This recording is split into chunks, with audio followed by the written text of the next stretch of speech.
Capítulo 35. Elizabeth se despertó a la mañana siguiente con los mismos pensamientos y cavilaciones con que se había dormido. No lograba reponerse de la sorpresa de lo acaecido. Le era imposible pensar en otra cosa. Incapaz de hacer nada, en cuanto desayunó, decidió salir a tomar el aire y hacer ejercicio. Se encaminaba directamente hacia su paseo favorito, cuando recordó que Darcy iba alguna vez por allí. Se detuvo, y en lugar de entrar en la finca, tomó otra vereda en dirección contraria a la calle donde estaba la barrera del portazgo, y que estaba aún limitada por la empalizada de Rosings. Y pronto pasó por delante de una de las portillas que daba acceso a la finca. Después de pasear 2 o 3 veces a lo largo de aquella parte del camino, le entró la tentación, en vista de lo deliciosa que estaba la mañana, de pararse en las portillas y contemplar la finca. Las 5 semanas que llevaba en Kent había transformado mucho la campiña, y cada día verdeaban más los árboles tempranos. Se disponía a continuar su paseo, cuando vislumbró a un caballero en la alameda que bordeaba la finca. El caballero caminaba en dirección a ella, y Elizabeth, temiendo que fuese Darcy, retrocedió al instante. Pero la persona que se adelantaba estaba ya lo suficientemente cerca para verla. Siguió andando deprisa y pronunció su nombre. Ella se había vuelto, pero al oír aquella voz en la que reconoció a Darcy, continuó en dirección a la puerta. El caballero la alcanzó, y mostrándole una carta que ella tomó instintivamente, le dijo con una mirada altiva: «He estado paseando por la alameda durante un rato esperando encontrarla. ¿Me concederá el honor de leer esta carta?». Y entonces, con una ligera inclinación, se encaminó de nuevo hacia los plantíos y pronto se perdió de vista. Sin esperar ningún agrado, pero con gran curiosidad, Elizabeth abrió la carta, y su asombro fue en aumento al ver que el sobre contenía 2 pliegos completamente escritos con una letra muy apretada. Incluso el sobre estaba escrito. Prosiguiendo su paseo por el camino, la empezó a leer. Estaba fechada en Rosings a las 8 de la mañana y decía lo siguiente: «No se alarme, señorita, al recibir esta carta, ni crea que voy a repetir en ella mis sentimientos o a renovar las proposiciones que tanto le molestaron anoche. Escribo sin ninguna intención de afligirla, ni de humillarme yo, insistiendo en unos deseos que, para la felicidad de ambos, no pueden olvidarse tan fácilmente. El esfuerzo de redactar y de leer esta carta podía haber sido evitado si mi modo de ser no me obligase a escribirla y a que usted la lea. Por lo tanto, perdóneme que tome la libertad de solicitar su atención, aunque ya sé que habrá de concedérmela de mala gana, se la pido en justicia. Ayer me acusó usted de 2 ofensas de naturaleza muy diversa y de muy distinta magnitud.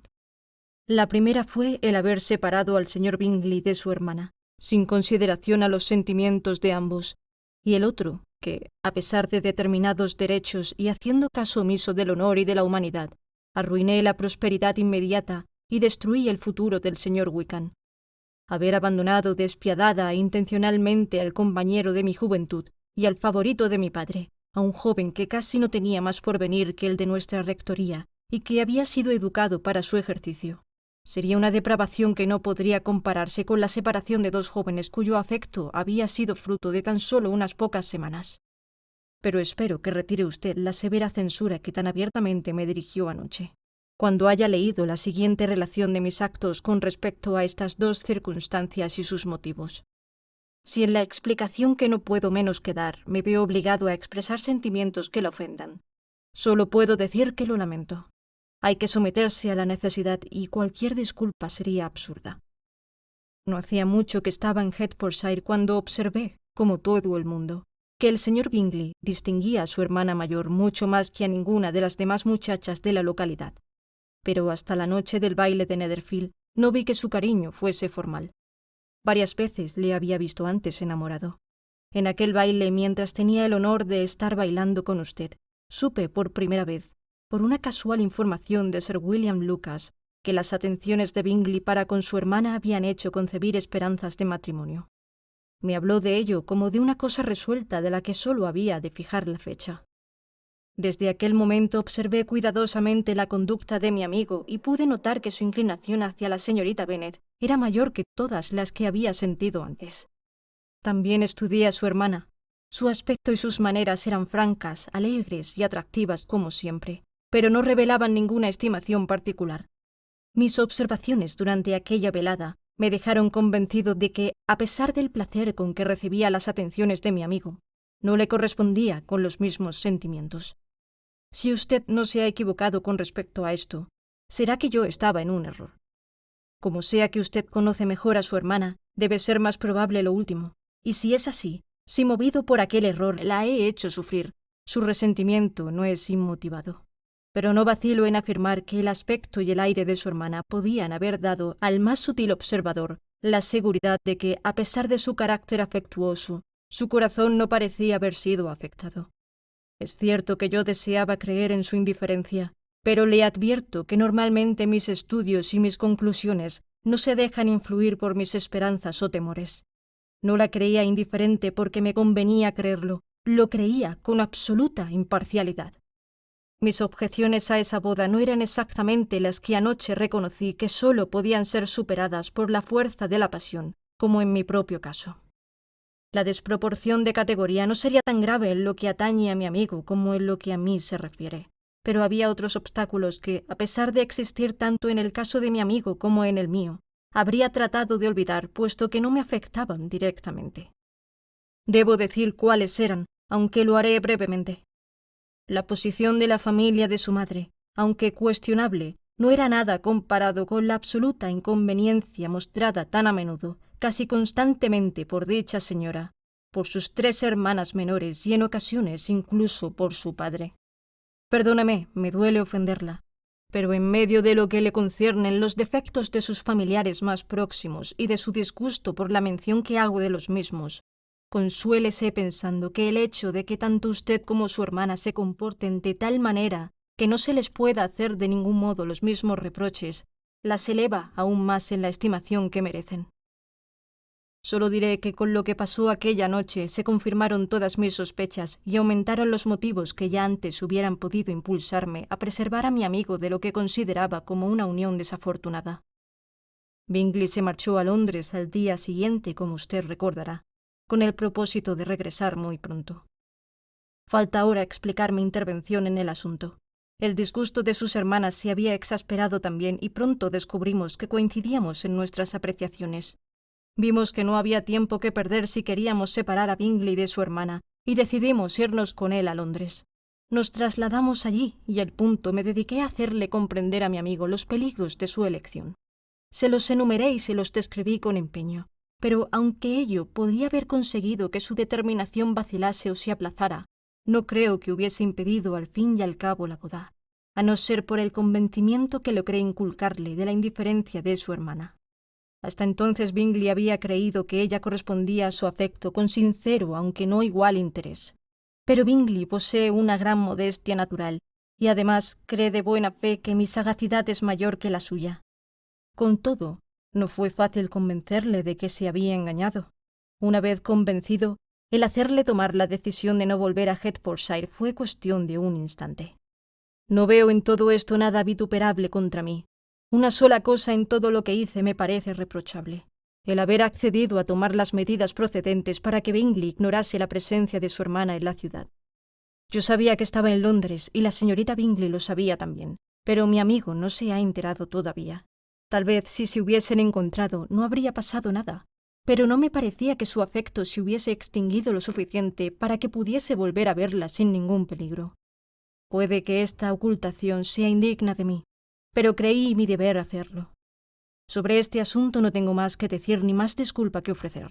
Si he herido los sentimientos de su hermana ha sido involuntariamente, y aunque mis móviles puedan parecerle insuficientes, yo no los encuentro tan condenables. Con respecto a la otra acusación más importante de haber perjudicado al señor Wickham, solo la puedo combatir explicándome detalladamente la relación de ese señor con mi familia. Ignoro de qué me habrá acusado en concreto, pero hay más de un testigo fidedigno que puede corroborarle a usted la veracidad de cuanto voy a contarle. El señor Wickham es hijo de un hombre respetabilísimo que tuvo a su cargo durante muchos años la administración de todos los dominios de Pemberley, y cuya excelente conducta inclinó a mi padre a favorecerle, como era natural. El cariño de mi progenitor se manifestó, por lo tanto, generosamente en George Wickham, que era su ahijado. Costeó su educación en un colegio y luego en Cambridge, pues su padre, constantemente empobrecido por las extravagancias de su mujer, no habría podido darle la educación de un caballero. Mi padre no solo gustaba de la compañía del muchacho, que era siempre muy zalamero, sino que formó de él el más alto juicio y creyó que la Iglesia podría ser su profesión, por lo que procuró proporcionarle los medios para ello. Yo, en cambio, hace muchos años que empecé a tener de Wickham una idea muy diferente. La propensión a vicios y la falta de principios que cuidaba de ocultar a su mejor amigo no pudieron escapar a la observación de un muchacho casi de su misma edad que tenía ocasión de sorprenderle en momentos de descuido que el señor Darcy no veía. Ahora tendré que apenarla de nuevo hasta un grado que solo usted puede calcular, pero cualesquiera que sean los sentimientos que el señor Wickham haya despertado en usted, esta sospecha no me impedirá desenmascararle, sino, al contrario, será para mí un aliciente más. Mi excelente padre murió hace 5 años, y su afecto por el señor Wickham siguió tan constante hasta el fin, que en su testamento me recomendó que le apoyase del mejor modo que su profesión lo consintiera. Si se ordenaba sacerdote, mi padre deseaba que se le otorgase un beneficio capaz de sustentar a una familia, a la primera vacante. También le legaba 1000 libras. El padre de Wickham no sobrevivió mucho al mío, y medio año después de su muerte, el joven Wickham me escribió informándome que por fin había resuelto no ordenarse y que, a cambio del beneficio que no habría de disfrutar, esperaba que yo le diese alguna ventaja pecuniaria más inmediata. Añadía que pensaba seguir la carrera de Derecho y que debía hacerme cargo de que los intereses de 1000 libras no podían bastarle para ello. Más que creerle sincero, yo deseaba que lo fuese, pero de todos modos accedí a su proposición. Sabía que el señor Wickham no estaba capacitado para ser clérigo, así que arreglé el asunto. Él renunció a toda pretensión de ayuda en lo referente a la profesión sacerdotal, aunque pudiese verse en el caso de tener que adoptarla, y aceptó 3000 libras. Todo parecía zanjado entre nosotros. Yo tenía muy mal concepto de él para invitarle a Pemberley o a admitir su compañía en la capital. Creo que vivió casi siempre en Londres, pero sus estudios de derecho no fueron más que un pretexto, y como no había nada que le sujetase, se entregó libremente al ocio y a la disipación. Estuve 3 años sin saber casi nada de él, pero a la muerte del poseedor de la rectoría que se le había destinado, me mandó una carta pidiéndome que se la otorgara.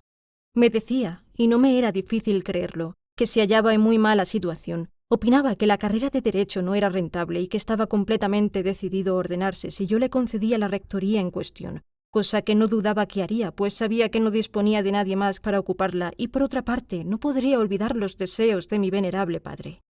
Creo que no podrá usted censurarme por haberme negado a complacer esta demanda e impedir que se repitiese. El resentimiento de Wickham fue proporcional a lo calamitoso de sus circunstancias, y sin duda habló de mí ante la gente con la misma violencia con que me injurió directamente. Después de esto se rompió todo tipo de relación entre él y yo. Ignoro cómo vivió, pero el último verano tuve de él noticias muy desagradables. Tengo que referirle a usted algo ahora que yo mismo querría olvidar, y que ninguna otra circunstancia que la presente podría inducirme a desvelar a ningún ser humano.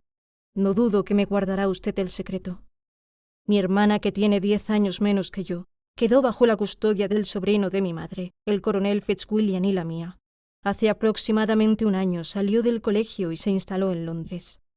El verano pasado fue con su institutriz a Ramsgate, a donde fue también el señor Wickham expresamente, con toda seguridad, pues luego supimos que la señora Young y él habían estado en contacto.